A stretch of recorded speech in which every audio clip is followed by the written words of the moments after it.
Hi there, I'm Doug Johnson, and each month on the show we highlight a local personality who really has a message for us. Today's guest and I reconnected, a little bit ago, and we go way back actually, but it is a pleasure to welcome to the show a very unique artist, as you'll see in a little bit. Michael Winston, thanks so much for being here today. Doug, thank you for the invitation. Well, Appreciate it. you're welcome, and I certainly appreciate your being here. It's been a while, and I was so happy to be able to catch up and get back together. Good. So, let's talk a little bit about what you do. And you are an artist, but a very special artist. You do artwork, as seen over your shoulders here, with magic marker. So tell us your backstory. How did you get started? Tell us a little bit about your life. Well, Doug, this started really accidentally. Okay. There was no intent and purpose. I had gone 30 years without any type of art at all. Okay. I did my last painting in 1971. I was a regular high school student, took art because I did like art, so I had double periods. And matter of fact, my senior year, I took sign painting, which is the reason for my unusual signature on the pictures. But I went to college, thought I was going to be an art teacher. And I started out with all of my art history classes. I could tell you about Picasso and all of that. And then it came time for the studio classes. Okay. Well, I took a studio class and I did horribly. I bombed out completely. Could not finish anything, could not create on the level of the other students, and got super frustrated.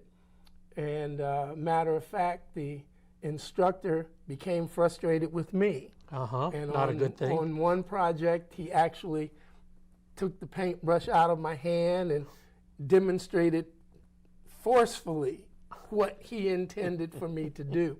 And with that, I said, you know what? I think this is it for me. I'm done. I switched my major to physical education, still staying in the teaching mode, but never looked back. And that was in 1971. And I didn't paint, draw, anything until 2000. Okay. Now there was a period there in Desert Storm. I was a supervisor. So when the war ended, they didn't send us back home directly. We had some delay time. So during that time, I had a little notepad, and I started doodling on that notepad. Yeah. Now that was what, 15, 20 years later, and started that doodling. Then we came home. I put the doodles in my duffel bag, put my duffel bag in the attic, didn't touch art in any way for another 10 years or more. And one day I was sitting in study hall. I was a school teacher, and I had been assigned to study hall. And I was sitting in the study hall, and I was a pretty vigorous guy. I taught in Warrensville Heights, and I had a rule.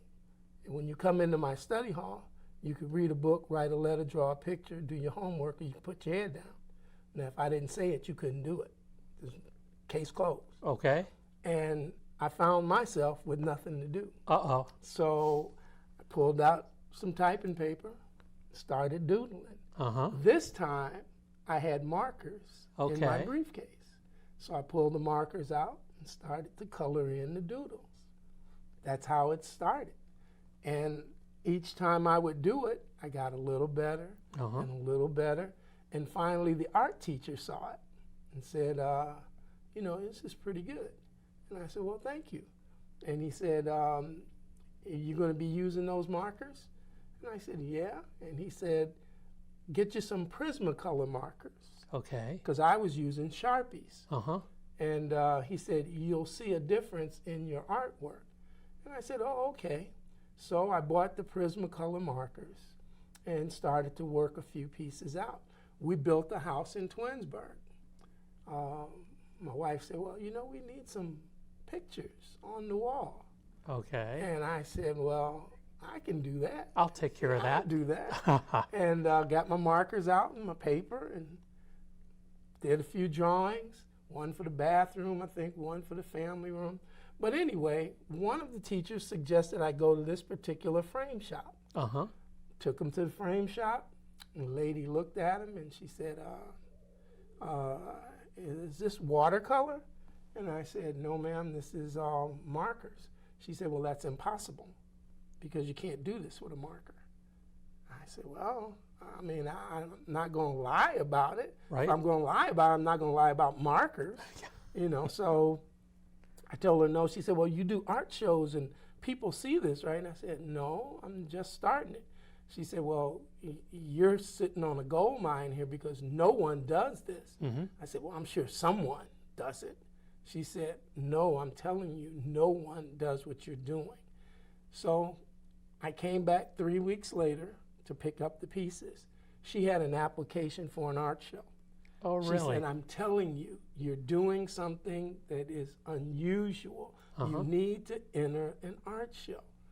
So I said, okay.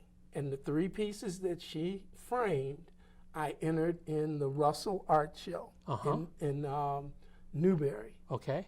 So I entered them into the Russell Art Show and got a call that I was an award winner. I had won 3rd place in the graphics division. Wow. Would I be able to come in and receive my award? And it was like, sure. and that was how this whole thing started. So it was purely accidental. I didn't set out to do it. It was something that came about as the result of my wife wanting pictures on the wall. And it was like, okay. So the talent, I guess, was there, but after 30 years, I would have figured that it would have left me. Well, from your first art teacher to the one who really appreciated what you're doing, there is a gap of all that time. So maybe there was something going on internally that, you know, you were growing inside. The thing that's so amazing is when I do my artwork now, the only thing I remember in the structure of my pieces are the 2 points that were given to me by the one art teacher that pulled the brush and did the demonstration. That was overlap and light source. And right now, all of my pieces, I have overlap and I have a source of light. And those are the 2 things that I remember out of all of the art that I've done. I remember the light source and the overlap. Well, that's neat. You have said, Michael, that your art is everything happy. Right. Well, what do you mean by that? I mean, obviously, looking at your pieces, they are flowers. They're kind of joyous. But what do you mean about art is your happy place? My art is what I call happy art. And it's called happy art because it makes you smile. It makes you smile. Soon as you walk in and you see it, you smile. You don't know why, you know, you just smile. So there's a joy factor that's involved. A lot of people ask, well, what's the meaning? What's the meaning in the art? And I tell them just straight out, there is no meaning. There is no meaning. There is no message. It's a good feeling that's produced. If you look at it and it brings about a smile, that means you like what you see. Right. But if you look at it and you're kind of standoffish and it doesn't bring about a smile, then that means you don't like what you see. It doesn't matter what the message would be. because it's your response. I can see your response whether you like the artwork or not. Now, if I attach a message to it, and that message is not one that you agree with, now all of a sudden you don't like my art.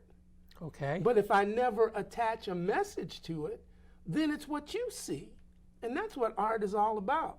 It's all about what you see, how you feel when you see it. If you want a message, go to church.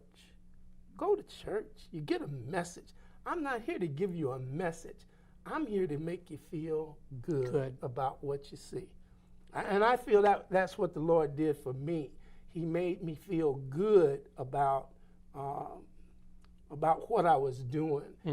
Sort of a sidelight on that story about how I started. You know, I could have continued my art when I was in my youth, 20, 21, when I was in college. I probably would have kicked it to the curb by now, got bored with it. Nobody would be benefiting from it. But the Lord waited 50 years, really 30 years, because I didn't start this till I was 50. But he waited 30 years, waited till I had almost retired, settled into life. Things that were important when I was young, no longer important. Right. And now he gave me something that he could use me on. And that's generating a good feeling for people, you know. And people come in my booth and they say, you know what, I really love your art, but, you know, I just wish I could buy it. And I said, well, you know, you can't take a sunset home either. But that doesn't mean you can't enjoy it. Right. Okay, so you don't have to buy my art. Just long as you enjoy it when you see it. You get a good feeling when you see it. If you enjoy what you see, then I've done my job. That's what the Lord gave it to me. He didn't give it to me to make money, though I'd like to make money. Sure. Right, sure. You know, who wouldn't? But if I don't, then that's fine because you enjoyed what you saw. It had an impact. It moved you. He waited till I was 50. I was almost ready to retire. That takes the pressure off. You know, because if I'm in my youth, I'm trying to make money. I'm not interested in how you feel about the art. I'm interested in what I can do to generate funds for me. Right. But now I'm retired. You know, selling the art is a sidelight. Enjoying the art is the major attraction. If you can enjoy it, I'm good. Well, I'm good. what we see, what I see, and as happened when you brought your artwork into the studio today, everyone who saw it went, oh, wow, this is really cool. And when I see you at a show and watch people come into your booth, that's the same reaction. It's like, whoa, really? Right. I mean, really? So Amazement. It is amazement, but always with a smile on the face. So, I mean, you're so right that people really look at it and say, wow, I've never seen that before. Isn't that cool? You know, the vibrant colors and the overlap. Right. And the source of shadowing. light, the shadowing. You know, those are all the things. I'm learning, Michael, I'm learning. Just that they are so unique, and I love the passion that is behind it to make people happy. When you have your artwork in an art booth at an art show, for instance, and people see your artwork for the first time, do you have to initiate conversation with them, or do they look at the artwork and ask you about it, or what happens? What are your rules for people engagement? I stay away from leading on. Okay. I allow people to come in and let their eyes be the judge. You walk into the booth, you see the work, and the first thing that you're going to ask is, what is this? Because it doesn't really have any discerning qualities of the typical mediums. You know, you can look at it and say, well, it could be watercolor, but I'm not sure. It could be acrylic, but I'm not sure. Then that brings about the questioning. Excuse me, what medium is this? And that's when I say, it's markers. And that's when I get the response, that can't be. You know, that can't be. And I say, yeah, but it is. So I had one lady say, well, you're lying to me. And I said in response, well, if I'm going to lie about something, it's not going to be about magic markers. Right. There's going to be something else magic markers are so far from the believable. Why would I go there? You know, I would get something that's more logical than markers. You know, so no, there's not. Or I'll get, are these really markers? Well, why would I say they're markers if they're not markers? Yeah. But, you know, people get funny with things like that. But it's because they don't perceive it. They just can't imagine doing this with something that they grew up with, making signs, doodling with cartoons, and to think that you can do fine art with markers, they're just not ready. They've been pigeonholed. I guess that would be the statement. Markers have been pigeonholed for so long to be used for these things. And when you go outside of that, then all of a sudden the mysticism kicks in. It's like, well, how can you do that? You know? Well, and it's kind of like a mindset. You know, markers cannot be used for that because I've never seen them used. Yeah, I've never seen it, so it can't be done. Yeah. So, Michael, when you sit down with a sheet of paper and some markers and you're going to start a piece of art, how do you come up with what you're going to doodle and color? I mean, does something just come into your brain, or your hand just starts to move, or what? I tell a lot of people that come in my booth who ask me that same question, you know, how do you come up with these ideas? And I say 37 years of middle school dementia. That's how I come up. No, I mean, but it originated there. It's a way for me to escape the world that I was in. I taught middle school for 37 years. Same building. I retired after I realized I was teaching the third generation. I knew then it was time for me to go. My principal was a former student of mine. Oh, gee. And the superintendent was a student of mine. The mayor was a student of mine.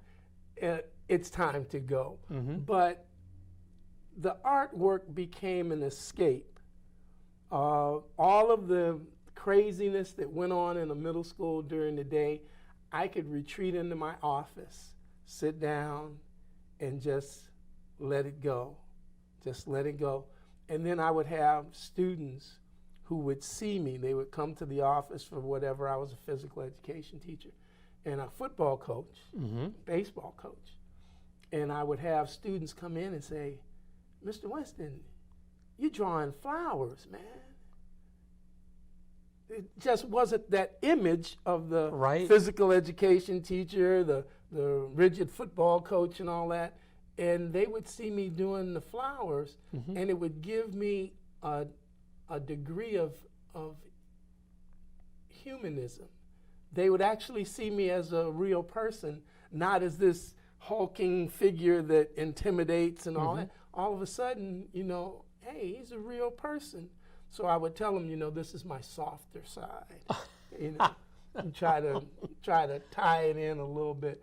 But realistically, you know, you try to get away from the chaos of the day, and I share it even in the evenings. That's when I do the color work. Usually the drawing part, getting all the drawings and everything together, I would do that in school.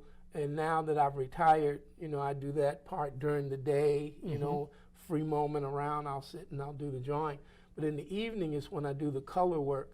And that's really the time that I escape into like another world, so to speak. My wife sits in one chair, I sit in the other chair, and I just sink off. You get involved in your work, and it's so relaxing. And I'm a pipe smoker. I mean, we all have our vices, but I'm a pipe smoker. And I tell you, when I get into the artwork, my wife knows I'm getting ready to get going because she'll hear the match strike, and the pipe gets lit. And once that pipe gets lit and I get into the color work, I'm off into another world. And then when I'm finished, you're relaxed. I mean, you've just escaped from everything that was happening around you. And now you're into this own little well, world. and coloring books now are being used for adults as a means of meditation, relaxation. Right. And I even have a coloring book in my booth this year. Oh, really? Marker Magic coloring book, where I have some of my drawings in the coloring book, so people can buy the coloring book. They can color it the way they want to color it, and you can actually cut the pages out and frame them 8 by 10. Oh, geez. I've tried to work it all out. Okay. And a successful businessman. Michael, let's talk just briefly about 3 strategies for success. And you and I have talked about this, and you've been a successful teacher, you were a Coast Guard officer, and artist. There are 3 things that are your strategies for success. And you've said they are faith, family, and attitude, a positive attitude. Can you enlarge a little bit on those? Well, I start with my faith. And a lot of people question that. They say, well, your family should be first, and then your faith, and then from there your attitude or whatever. But I transpose that and put my faith first, because everything I've accomplished through life started with my faith. And my faith is the only thing that can't be taken from me. Your family members can be taken from you.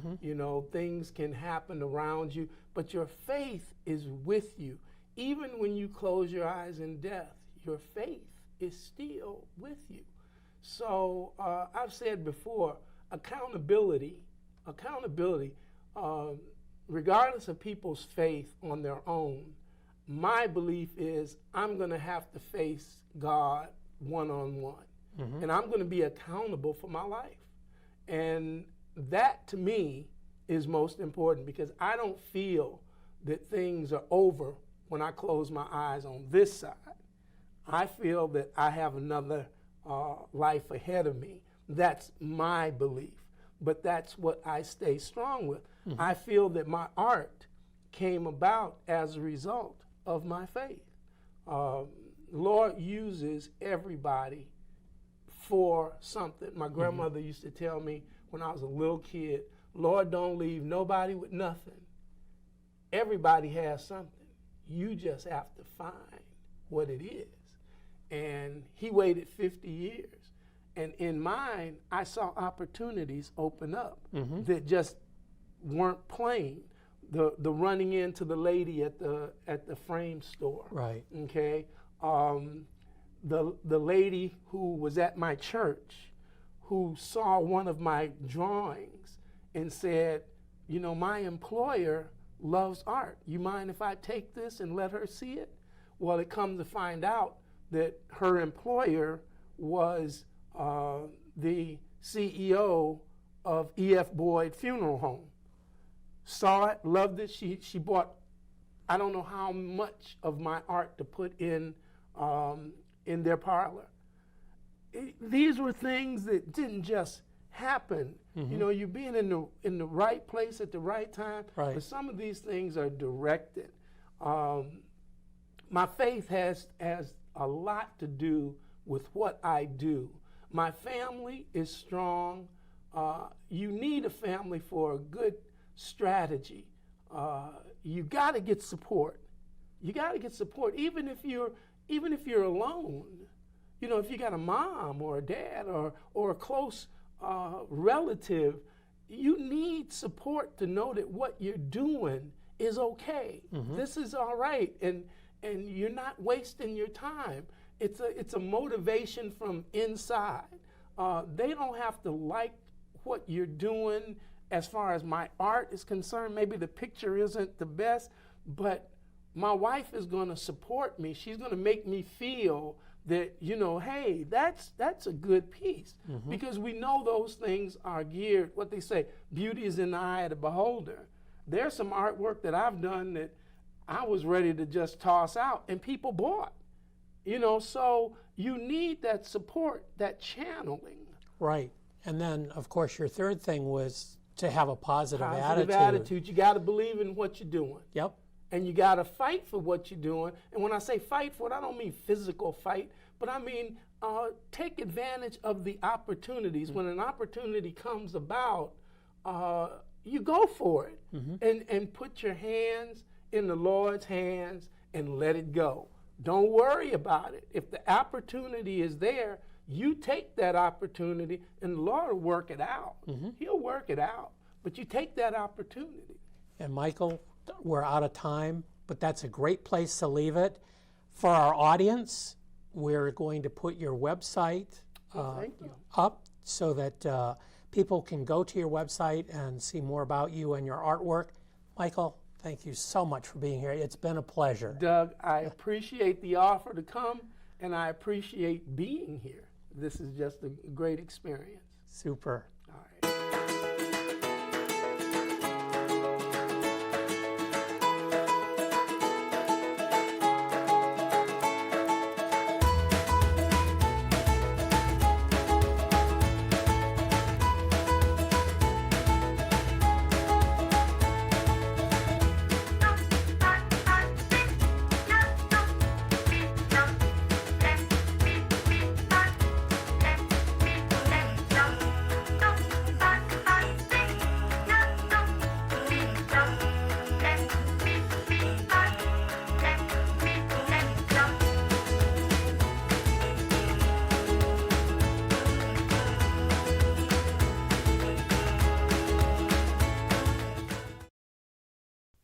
I have been told that when you text, there are different perceptions of what your text says. Now, there's been a recent study at Bingham University that confirmed in an experiment that if there is no punctuation at the end of a text, that you are considered to be more sincere than if you end the text with a period. Conversely, used to be if you ended everything with an exclamation point, that was considered to be rude. Now it's considered to be even more sincere than using no punctuation at all. Who comes up with this stuff anyway?